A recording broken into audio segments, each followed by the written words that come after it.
Welcome, everyone, to the NoDQ.com live recap of Friday Night Smackdown for June 27th, 2025. Smackdown took place in Riyadh, Saudi Arabia. It aired live for viewers on Netflix. We'll be talking about that. I decided to watch the show via a VPN, and here I am. It is just after 4:20 p.m. Eastern. Rob Van Dam out there somewhere having a good time. It's nice to do one of these early streams. Let's get it done here. We're less than 24 hours away now until Night of Champions. A lot to discuss. Obviously, if you haven't watched SmackDown, skip this video till later. Watch it another time. Throwing that out there. We're talking about everything that happened on the show right here, right now. Let's go. We opened up the show with Michael Cole and Wade Barrett on commentary for this one. Cody Rhodes came to the ring for a little back and forth promo with Randy Orton, the finalists of the 2025 King of the Ring tournament. The crowd was red hot for this. They were hyped. They were singing the lyrics to both men's entrance songs. Randy Orton started to put over the Cody Rhodes match with Jey Uso, and then, well, the feed went out. That was one of the big news stories from this show. Technical difficulties. For almost 30 minutes, the feed was out, and I heard that song over and over again. Some of you might know what I'm talking about. That song was driving me nuts. I don't know what else was said in the segment other than Cody Rhodes said, "You will not be King of the Ring because I will be." And he dropped the microphone. I'm guessing they just went back and forth a little bit, talking about how they respect each other. But when it comes to King of the Ring, it's all business. That's my guess. I didn't see most of the segment. The power went out. There was a power outage in Riyadh, and fans in the arena could not see things on the screens for a while. They actually had Cody and Randy come back into the ring after their segment to try and kill some time. Randy Orton was yeeting. Cody Rhodes was asking, "Are you guys hyped up for Night of Champions?" You know, he was trying to fire up the crowd and get them excited for the show. WWE ended up putting up a message on X letting people know that the feed was down.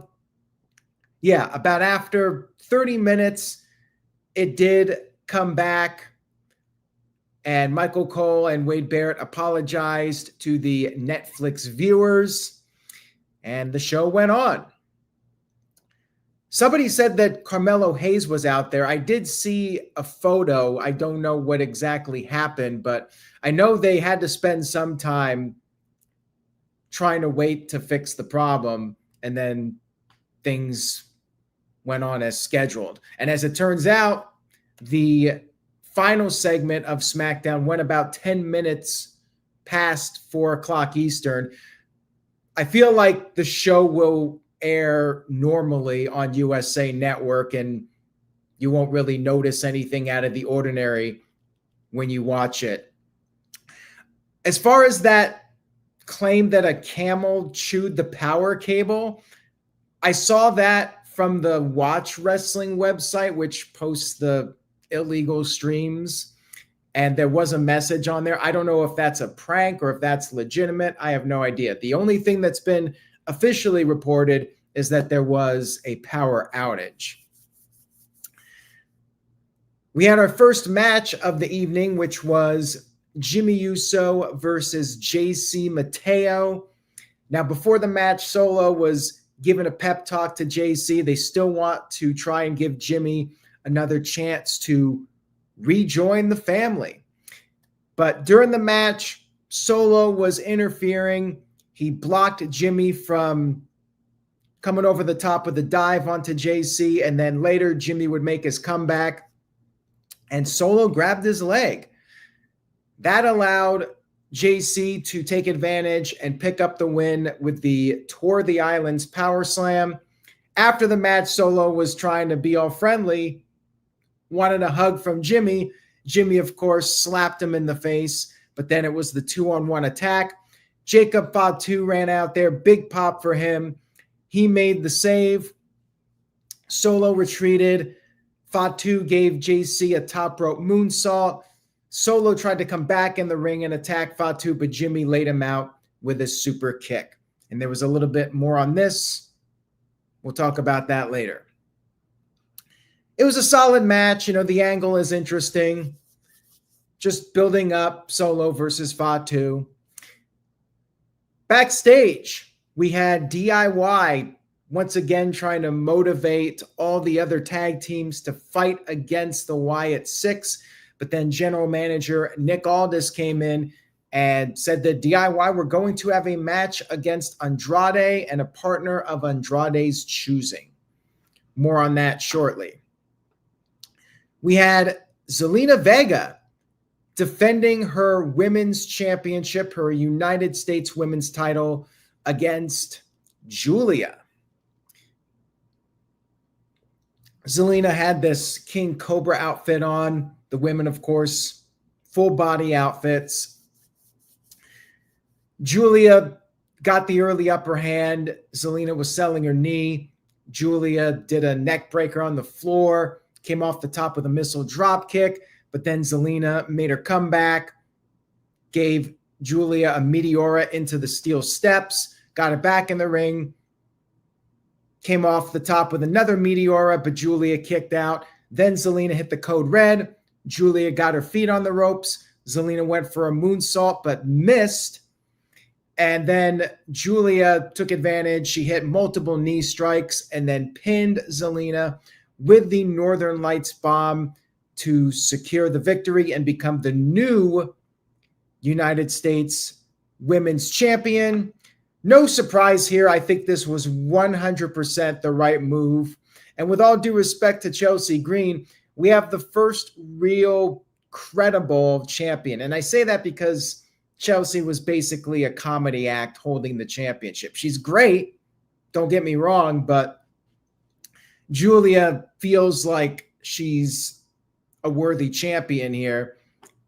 The Zelina title run, it was what it was.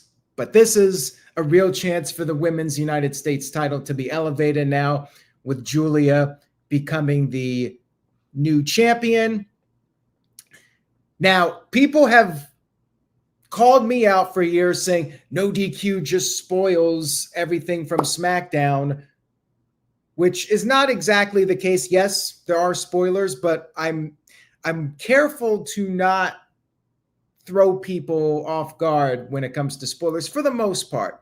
Obviously, when a show is live in the United States and it's over, to me, all bets are off. The show hasn't aired yet in the United States on USA Network. WWE just went right on Twitter and said, watch Guilia become the new United States champion tonight on SmackDown. WWE outright spoiled the result of the women's United States title match on their official X account, which people in the United States are going to be seeing, and they got spoiled. No warning, nothing. Guilia is your new United States champion. Show hasn't even aired live in the US, and they're just throwing it out there. So there you go. WWE outright spoils people, and they've been doing this for years. They did it in 1999 when Mick Foley won the title. WWE put it up on their website. They wrote, watch Mick Foley become the WWE champion tonight on Raw. They put it right on their website. And people always throughout history say WCW tried to spoil it. WWE actually spoiled their own show before WCW could do it. Just saying. All right, moving on here. Backstage, Charlotte Flair told Alexa Bliss she doesn't want to be friends. She doesn't need friends. But Alexa said it would not hurt for them to be allies of convenience and told Charlotte to think about it. Next up, we had Wade Barrett hosting an in-ring face-off between Jade Cargill and Asuka. Very basic and straightforward. Jade said she doesn't want just the crown. She wants the whole throne. Asuka said Jade is strong, but power isn't everything. And then at this point, Naomi interrupted, said that she holds the power because she's the women's Money in the Bank contract holder. And Naomi said it would be a great pleasure to ruin Jade's biggest night. The crowd was chanting, "Shut the F up" at Naomi. It was getting censored. Naomi tried to get in the ring. Jade prevented her from doing so, but then Jade and Asuka got into a brawl. Asuka got the upper hand here, which I think we all knew that Jade was winning this one. Asuka got the best of her, and Asuka was also the fan favorite here. There were some boos for Jade Cargill, but yeah, I think Jade's winning, and that's that. Segment was fine. Then backstage, Aleister Black wanted to speak to Nick Aldis. R-Truth, though, interrupted, and Aleister Black was not happy about this. R-Truth still wants John Cena. More on that in a few minutes. We had DIY versus Andrade, and his partner turned out to be Rey Fenix. I expected it to be Phoenix when they teased it. This was a really good match. This was a very strong tag team match for TV. Back and forth match with these guys. Andrade and Phoenix working very well together. DIY got the upper hand for a while. You had the breakdown with everybody in the ring. DIY did the fairy tale ending and super kick combo to Phoenix, but Phoenix kicked out. And then Ciampa tried to use his exposed knee, but he missed. Phoenix then took out Ciampa with the Black Fire Driver, as they called it. And then Andrade pinned Ciampa with the Message. It was a really good match. I definitely recommend checking it out. Andrade and Phoenix, fun tag team. If the Lucha Brothers are not reuniting anytime soon, maybe they'll do an Andrade and Phoenix tag team for a while. Shout out to King Jack 23. Says, "Hi, do you also like and review AEW? Old WWF fan, now AEW." Yes, I have recapped, I believe, every single AEW pay-per-view and pretty much every single episode of AEW Dynamite. So if you're new to the channel, I'm not familiar with the username. Thank you for tuning in, and thank you for the super chat, and I hope you'll check out some of the content. I'm live every week. Raw, SmackDown, Dynamite, the pay-per-views, the premium live events. And please spread the word. If you guys enjoyed the video out there, tell a friend. Word of mouth goes a very long way. Next up, we had the John Cena and CM Punk video package. They aired that again. They really should have just shown the Cody and Randy Orton promo. That would have been nice. But again, I think everything will be intact as planned by the time we get to the USA airing. R-Truth came to the ring, and he called out John Cena again, but then Aleister Black popped up from behind, laid him out with the Black Mass, and then backstage, Damian Priest confronted Black. Black said he was just collecting his debt, getting his payback. And Priest said that maybe next time Black should face Truth face to face. Then Carmelo Hayes came in and warned Priest to stay out of Black's way. So I'm not sure where this is going. Looks like we have a couple of new feuds going, including R-Truth versus Aleister Black. Doesn't look like R-Truth is turning heel at Night of Champions. Just saying. We had the tag team title match. Street Profits defending their championships against the Wyatt Six, Joe Gacy and Dexter Lumis. And then backstage, B-Fab said that she had their backs, the Street Profits. This match went about exactly as I was expecting. So you had all the tag teams out there. DIY was there, Motor City Machine Guns, Los Garza, Fraxium.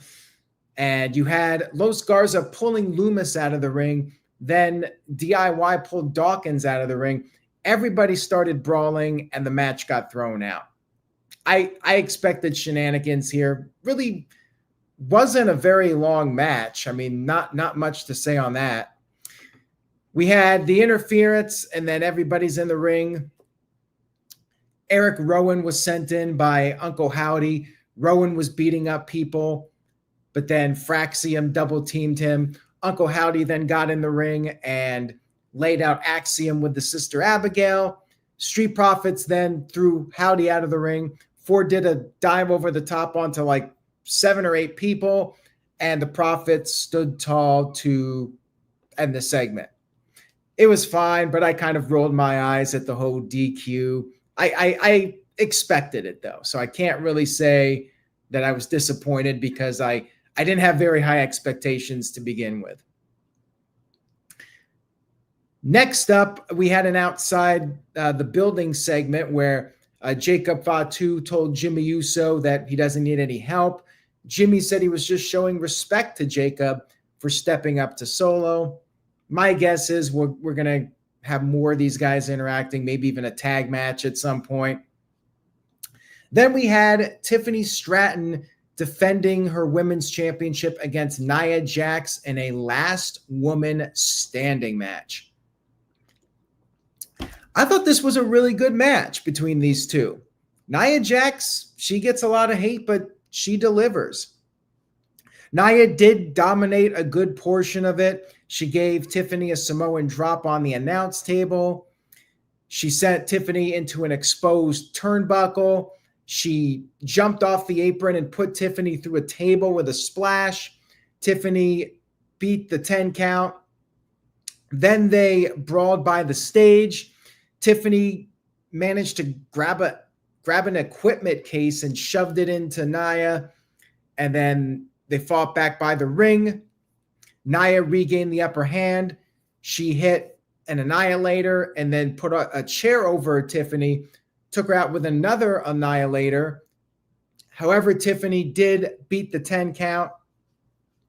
Nia tried to give Tiffany an avalanche Samoan drop through another table, but Tiffany countered. She powerbombed Nia through the table. Nia barely beat the 10 count, but then Naomi showed up with her Money in the Bank contract.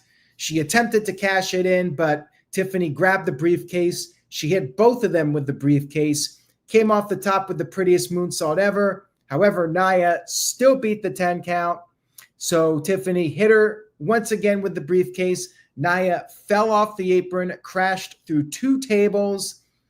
And at that point, she could not beat the 10 count. And Tiffany looked very strong here, picking up the win, overcoming not just Nia, but Naomi as well. I liked it. I thought it was a really good match. I enjoyed it very much. And Tiffany came out looking like a strong champion. We had our final segment of the evening, which was John Cena's last confrontation with CM Punk before the show. Now, I do want to know, earlier in the day, they had their kickoff event in Riyadh, and Punk was booed. CM Punk got a ton of boos. He actually apologized for his infamous tweet in 2020. I think it was January of 2020. He told The Miz to suck a blood money covered dick in Saudi Arabia. That's what he said. He apologized for it. And the crowd kind of forgave him. Now, John Cena came out there. They did the whole entrance for him, the introduction. He said he outmaneuvered CM Punk. He's a genius. But then, all of a sudden, we heard Word Life, Basic Thugonomics, John Cena's old music. CM Punk came out there for his response to the pipe bomb, dressed up as 2004 John Cena with the backwards hat, with the brass knuckles, with the chains and everything. CM Punk came into the ring and he cut a freestyle rap promo on John Cena. Yes, the Knuckles had the drug-free on them. For the most part, he did really good. I think there was one line he kind of butchered and stumbled on his words, but all in all, he did a pretty solid job with the freestyle promo. He had a couple of really good lines, too. He said that John Cena buries more talent than The Undertaker. He said he would retire, too, if the company rehired his ex, which was a reference to Nikki Bella coming back. I thought that was a good line. He brought up Hulk Hogan at one point. He called John Cena a Boston mall cop.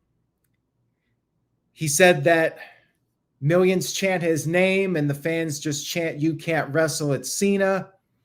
He said that Cena should get it in while he can because in 6 months, Punk will still be there having fun. And John Cena will be busy washing underwear for James Gunn, who's the movie director. And then his last line was a rap reference. He said, "Before you go, John, there's one more wish to make. Tomorrow night, you're going to lose to Kendrick because, bitch, you were my Drake." Then the crowd popped huge for that. For all the booing that Punk got early in the day, they were chanting his name by the end of this. And they popped big for the last line. I thought it was an awesome segment. I loved it. And I didn't even think it was coming either. Like, when I was trying to imagine what is CM Punk's response going to be, it never crossed my mind that he would do John Cena's gimmick on him as the response to Cena doing the pipe bomb. I loved it. Awesome segment here. Strong ending to the show. I'm hyped for this match. The crowd heat is going to be unreal for this one. I mean, these guys were getting, both of them were getting these loud reactions. Cena has his haters. Cena has his fans. They were singing John Cena sucks, but they were also chanting him. And same thing with Punk. Punk got some boos, but then he was getting a lot of cheers too. It's going to be an unbelievable match just for the crowd heat and the atmosphere. All in all, I thought it was a really good SmackDown. I don't know much about the opening segment because of the issue, but from what I watched, I thought it was one of the better SmackDowns of the year. Loved not the opening segment because I didn't see a lot of it, but I loved the final segment. I thought the matches were mostly really good. Tiffany and Nia Jax delivered. I thought Guilia winning the title was the right call. I liked the tag team match with Andrade and Rey Fenix against DIY. It was a very enjoyable show overall. I liked the storyline progression with Jacob Fatu and Solo Sikoa. So I am going to give the show a strong 8 out of 10. And I think it might even be better when they're able to fix things up a little bit. And I'm happy that this is officially the last 3-hour SmackDown. That's another thing I got to mention here. Michael Cole did confirm it. Next week, SmackDown July 4th special goes back to 2 hours. It is going to be a taped show, though, so I'm probably skipping next week's SmackDown, just so you guys know. But, of course, we got all the other streams coming up. And it sounds like SmackDown is, in fact, back to a 2-hour format. And I'm happy for that. And I'm glad the final 3-hour show was early in the day. And like I said, I did feel like it was one of the better 3-hour SmackDowns. Like if I had to rank the 3-hour SmackDowns, I mean, this would be probably top 5 for sure. Really good SmackDown overall. And the Saudi Arabia crowd was great. And that gives me excitement for the premium live event because I feel like they're going to bring even more energy for the big show. This was just SmackDown. This was just the beginning of everything. Looking forward to it. NoDQ.com will keep you covered. You can check out the spoilers. I mean, since you watch this, you can go ahead and go over to NoDQ and read the spoilers. I have a transcript of most of Punk's promo if you want that. And all the latest news regarding Night of Champions. NoDQ.com will keep you covered. Thank you guys again. Much love and appreciation to you all. Enjoy the rest of your day. I'm going to kick back, relax, maybe play some Mario Kart World, and hopefully I'll have some content. I'm planning on some Switch 2 content for my personal channel. Head over to youtube.com/AaronRift for that. Take care, everybody. I'll see you next time for the Night of Champions recap. And remember, it's another early show, early recap around this time on Saturday. See you then. Say yes to NoDQ.com.